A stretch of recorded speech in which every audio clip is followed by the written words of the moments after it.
Ya, kita lanjutkan. Kalau Bang Nara tadi kan bilang, ya oke, di satu sisi setuju. Tapi kalau tidak setujunya itu apa yang perlu dikritisi? Apakah tadi yang Bang Nara bilang, wilayah-wilayah tertentu yang mayoritas sudah agama Islam ya sudah gitu, dilakukan saja seperti biasa atau bagaimana gitu? Jadi kalau dalam bahasa umum itu ada namanya syarat dan ketentuan berlaku. Nah, Jadi ada seperti itu.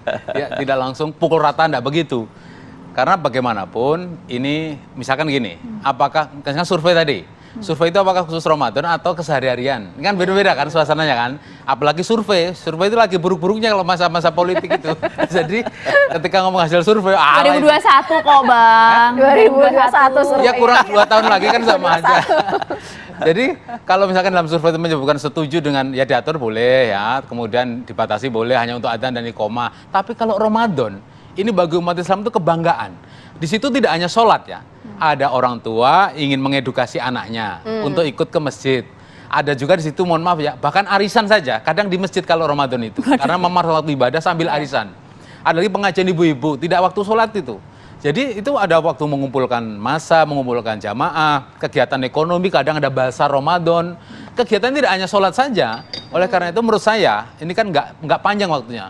Apalagi Saudi sekarang cuma 13 rakaat loh sekarang, apa itu namanya? Tarawihnya. Tarawih itu berubah ya. Kalau di Indonesia ya ada yang 23, ada yang 23 tapi cepat, ada yang 11 tapi panjang. Jadi maksud saya gini, khusus waktu Ramadan kita beri kelonggaran. Jangan Kelonggaran seperti apa harus jelas nih. kalau saya tarhim itu boleh agak panjang, pakai speaker luar boleh. Kemudian adzan, iqomat, kemudian sholat enggak harus di dalam ya. Tapi kalau sholat tarawih, apalagi yang sudah 11 rakaat itu maulah keluar lah sound system itu keluar. Karena juga biar bisa orang-orang yang tadinya belum Ya, tarawih langsung buru-buru. betul. Ini suasana Ramadan. Nampar mereka-mereka. Suasana Duniawi berdapat nih. gitu loh, suasana berdapat. Karena waktunya pendek. Ramadan itu pendek loh, kalau udah biasa ngikutin ritual Ramadan itu pendek. Jadi apapun informasi dari masjid, masyarakat sekitar harus mendapatkan dan juga mendapatkan manfaat dari apa yang ada di masjid, termasuk sholat tarawih. Barangkali orang tidak bisa ke masjid sakit, ya dia di rumah ngikutin perkembangan di masjid, mendengarkan orang ya tadarus 10 menit 15 menit boleh lah ya. Biar terasa gitu ya Ramadan. Tapi kalau tarawih, sholat tarawih, kalau bisa keluar lah sound sistemnya itu, karena itu hanya setahun, hanya sebulan saja. Sebagaimana agama lain juga seperti itu, ya biarkan aja, itu kan keistimewaan masing-masing agama. Jangan sampai ini internal agama kita malah mempersoalkan ritual kita seperti itu. Saya rasa tadi Pak Adip kan juga sampaikan jangan sampai kemudian kita ada kata mengganggu tadi. Anda sering mendapat laporan tidak bahwa ini mengganggu sekali? Nggak ada, justru teman-teman saya yang non muslim malah berterima kasih karena bangun pagi itu susah. Jadi dia terbantu dengan suara adzan maupun suara tarhim ya sebelum subuh itu malah terbantu karena bisa terbangun dengan suara itu. Banyak yang begitu. Dan saya juga memahami teman-teman saya yang non-muslim pun mereka nggak pernah protes kok. Ini yang ribut itu sebenarnya teman-teman kita sendiri, baik yang setuju atau tidak. Mungkin yang ikut survei tadi yang setuju, yang nggak ikut survei yang nggak setuju. Itu internal kita saja. Kalau non-muslim mereka fine-fine aja, mereka sangat menikmati ya.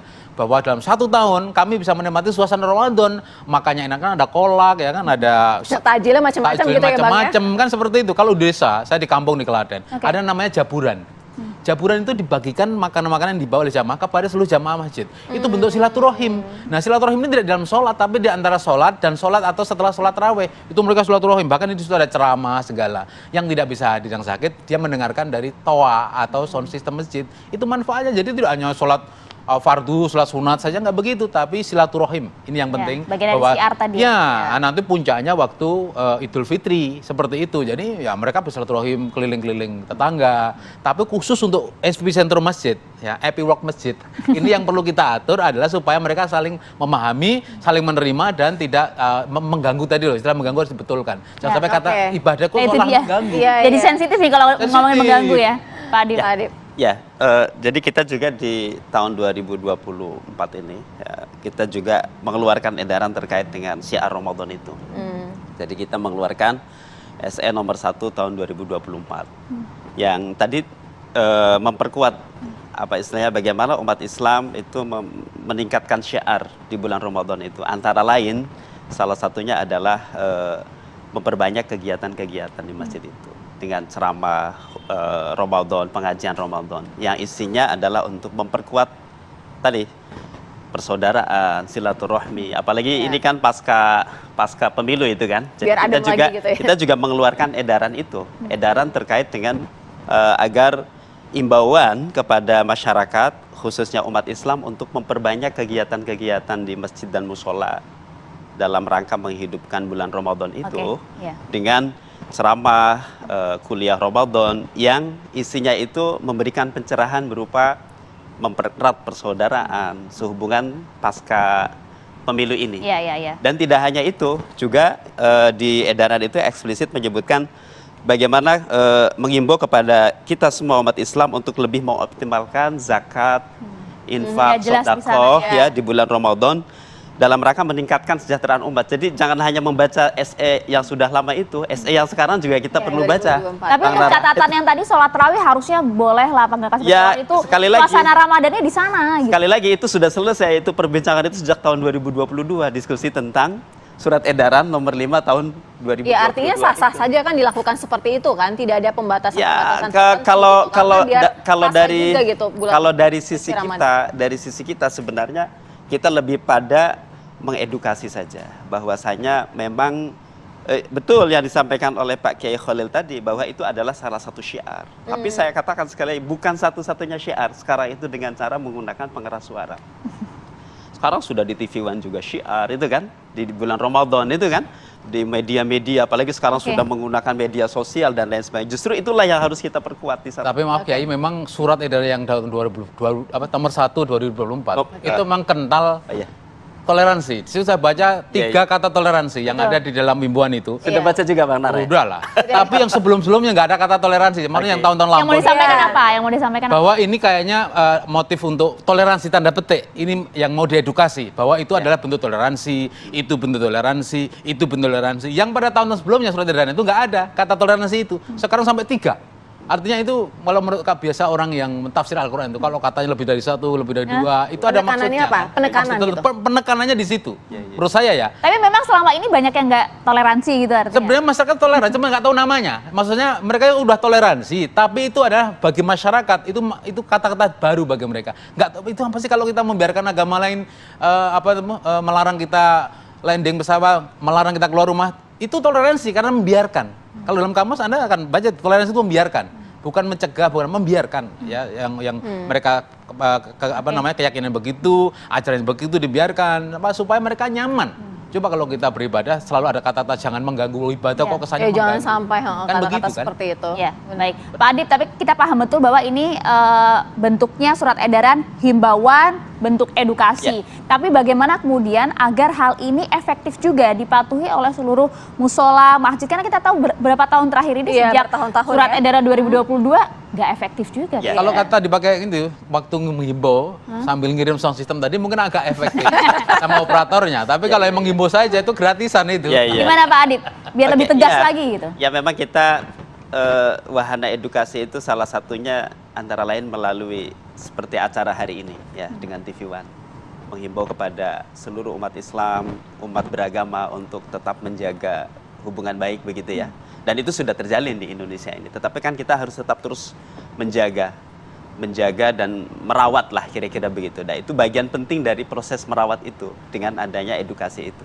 Dan untuk itu saya kira keterlibatan dari semua elemen tokoh masyarakat untuk bersama-sama membangun kesadaran tentang pentingnya kita menjaga khusyuan di dalam beribadah, esensi dari ibadah itu sendiri ya, untuk mendekatkan diri kepada Allah begitu ya, untuk kita lebih dekat taqarrub ilallah, itu kan saya kira juga menjadi wahana edukasi untuk kita semua. Dan itu tidak hanya melulu pemerintah, saya kira tokoh masyarakat, tokoh agama, kita semua termasuk media. Bagaimana edaran itu bisa efektif, bisa dicerna, bisa dipahami oleh masyarakat bahwa tujuannya adalah baik seperti yang tadi disampaikan, sehingga kita harus memaknainya bukan melarang. Dan Kemenak merangkul semua tokoh-tokoh itu. Kita merangkul semuanya. Kementerian Agama itu merangkul semua agama, begitu. Jadi maka disitulah pentingnya kita ya duduk seperti ini, menyampaikan kepada masyarakat apa sih tujuannya? Tujuannya Oke. baik kok, bukan tujuannya Iya. tidak baik. Untuk kita semua tadi saling toleransi. Dan kalau kita lihat edaran nomor 1 tahun 2024, betul ini beliau Ahli tafsir. ahli tafsir ya. Saya sendiri belum menghitung itu kata toleransi sampai 3 itu. Sampai 3 itu, Karena ya. kita memang betul mendorong agar terus terawat ya. Indonesia ini terawat dari sisi kerukunannya, harmoninya, dan seterusnya. Dan itu yang tentu kita harapkan semua. Tapi kan tadi Bang Nara bilang kan kalau misalnya di lingkungan Bang Nara sendiri saling support gitu, tidak ada kata-kata yang mengatakan bahwa mengganggu sehingga minta dihentikan. Tapi kalau misalnya dari Kemenak sendiri menerima laporan-laporan dari ada yang terganggu atau ada yang justru merasa harus di Ya, perhatikan justru gitu. keluarnya edaran ini karena kami di Kementerian Agama ini menjadi pusatnya kan. Laporannya Artinya, seperti apa Pak Adi? Iya. ya, yang belakangan terakhir saja misalnya dengan tulis tangan gitu langsung ke Pak Menteri bahwa di masjid ini, musola ini mohon maaf penggunaan pengeras suaranya tidak sesuai dengan edaran, jam 3 sudah dibunyikan atau kadang-kadang suaranya tidak bagus segala macam. Itu ada. Nah, Dan itu kita sekaligus tindak edukasi lanjuti. artinya harus ada jam-jam tertentu kali yang harus Kan di surat diperbolehkan edaran atau- itu sudah disampaikan terkait Ya, dengan mungkin penggunaan ada yang tidak pengeras membaca suara luar. dalam surat edaran Ya, di begitu. surat edaran itu sebenarnya bagaimana masjid musola itu membuat ada suara luar Iya. dan suara dalam, gitu ya. Iya. Tapi memang tidak semuanya masjid dan musola itu Iya. punya. Iya. Betul kata Bang Nara tadi, perlu keterlibatan kita bagaimana mensupport ya. Tapi kalau berdasar laporan orang masyarakat, itu kalau maunya begitu, mungkin yang melaporkan bahwa kami terbantu dengan suasana ini juga banyak Juga. juga. Iya, Pak Kiai harusnya sebentar. disampaikan ya. Pak Kiai Halil Nafis, singkat saja Pak Kiai terakhir, silakan. Ya, saya pada prinsipnya edaran pengaturan itu penting. Tetapi tidak perlu ada konsekuensi tindakan. Karena ini adalah tidak ada pelanggaran yang menyakitkan dalam tanda petik sampai pada tingkat pidana.